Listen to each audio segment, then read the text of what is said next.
Let's learn how to use dual messenger apps.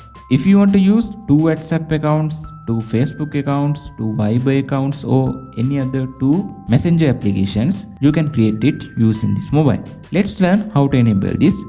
Go to mobile settings, scroll down and go to advanced features option. In here, click on dual messenger option.